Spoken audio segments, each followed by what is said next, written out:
Mike MDs, thanks for joining me. We have a third generation Mini Cooper that when you go to start it, it stalls every time.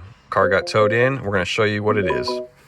All right, running the fault codes. It has two faults here. We have a mixture control deviation too high, so it could be lean, rich. This says rich. Sometimes it's just a generic fault code.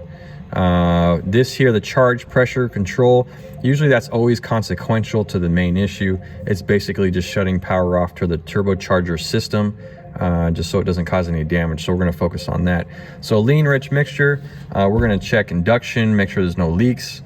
We're going to just check to make sure there's no rat damage and the wiring harness, stuff like that. We're going to do a visual first, and also smoke test the induction system if we need to. So let's take a look at the engine bay. Now I already took it upon myself to check the basic stuff here. This is a 3-cylinder Mini Cooper turbo. There is no leaks in the induction system. I don't see any rodent damage. The customer did replace the battery. I think they just replaced the battery because they kept cranking it, and they replaced it. So that's what they told me. They replaced the battery, and then now the car won't start. So the next thing I'm going to check is going to be the fuel tank vent valve. If that's stuck open, it can cause a no crank issue as well, and a rich mixture and a lean mixture. So I'm going to check that.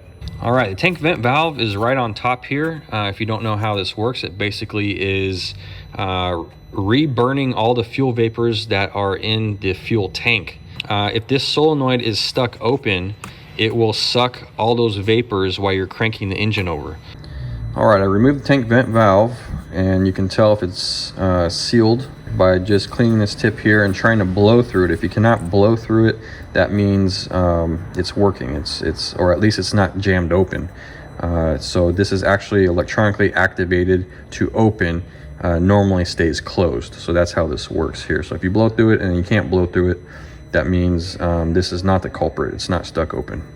All right, so I got it running, and I pulled off the charge air pipe going to the throttle body, and it was able to start. So there might be some kind of obstruction in the induction system, either in the intercooler or the turbo. All right, finally got the vehicle to run with this back on, but check this out. This thing is under suction. This is the charge air pipe. The engine is sucking from here. Normally this is supposed to be blowing high pressure. So there's definitely a blockage because this is collapsed fully. I can't believe the engine's still running. So here's a big clue. I'm glad I was able to get the engine running so I could see that. So there's definitely a blockage somewhere. We're gonna find it.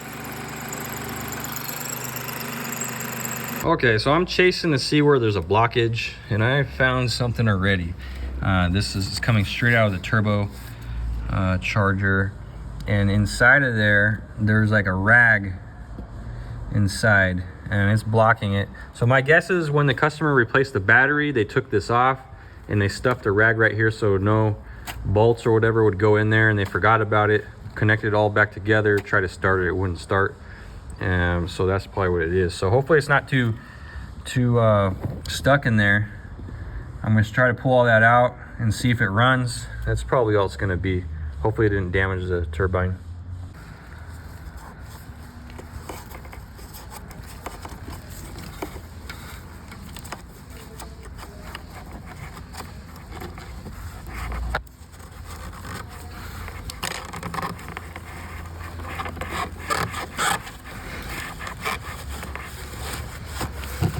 Yeah, baby, look at that.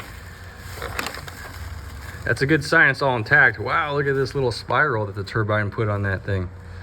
It was ready to go in there. It did chew it up a little bit, but that's not enough to cause any damage. I'll look with the mirror, make sure it's fine there.